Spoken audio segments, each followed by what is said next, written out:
Sales have been made successfully last month, December 2024. But I have something to just tell you in this video. Farming, we all know, is full of highs and lows. And the past few months have been nothing but short of a roller coaster for me, I must say.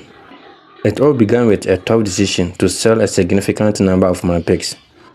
I realized that feeding them for a few more months would eat deeply into my profit, which was something I could not bear.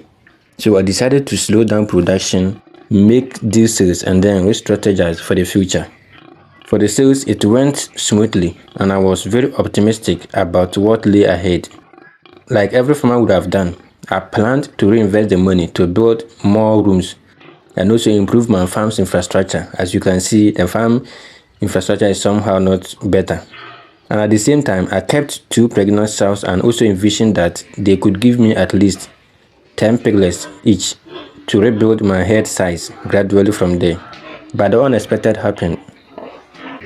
An issue came up, one I never anticipated, and it took every penny I earned from that sales.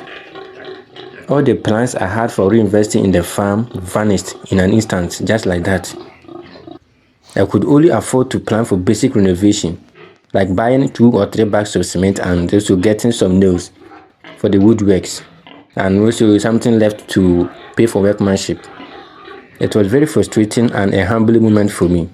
Like, I was humbled in that very time. And not that the sales was even enough to cover the cost. I had to top it up before I could solve that issue. And to make matter worse, one of the pregnant sows also experienced stillbirths. I mean, the ones I was looking at giving me 10 piglets each, 2 months into the pregnancy. And it lost all the 6 piglets that she was carrying. It was just heartbreaking to see moments of care and also my expectations vanishing in a single moment. Simply like that. But I'm grateful. The other sow is still pregnant and is almost due, which I know at least will give me the 10 piglets I'm expecting. And that alone gives me a sense of hope a bit. So after selling the majority of my pigs, here is what is left, as you can see in the video. 2 lactating sows with 5 piglets each, ready to be weaned in 2 days time from now. I also kept 1 gilt from the pigs I sold.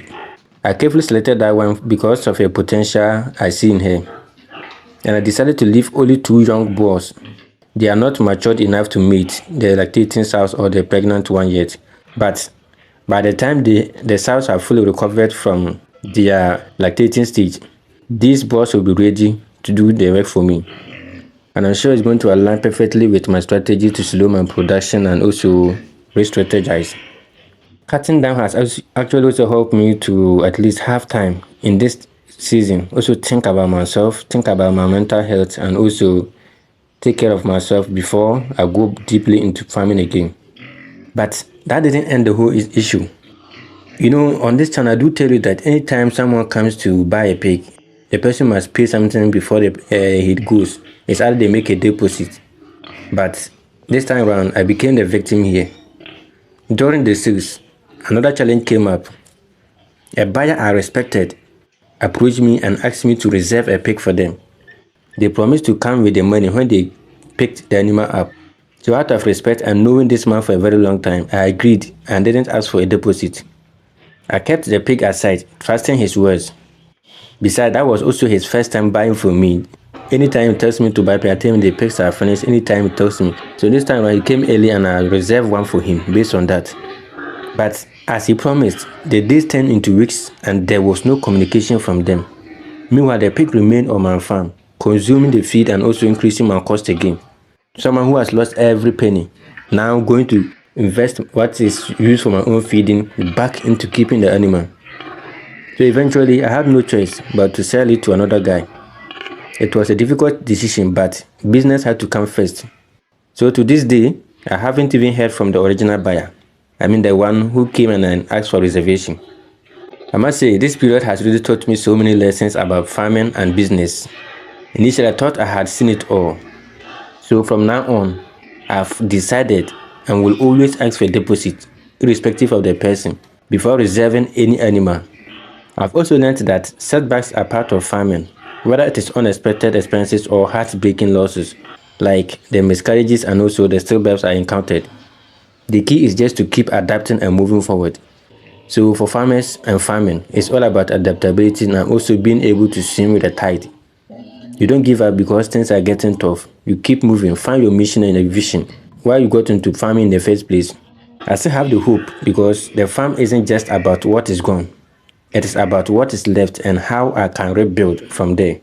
So to summarize this video, here are some lessons I just want to share with you. Always plan for the unexpected. But in my situation, the unexpected was something out of my farming business completely. But there was no only way I could dodge it. And the second lesson I learned also is that trust, but you have to also verify. Even if you respect the buyer, like how I respected this man because of his past experiences, he comes and he doesn't get any money. This time I decided to reserve one for him because he also came early. He disappointed me in the end. So always require a deposit before reserving any animal. It is not personal, it's about business. Even if you can, go to the extra mile of telling the person that if they don't come and maybe they need the deposit back, they have to pay for penalties.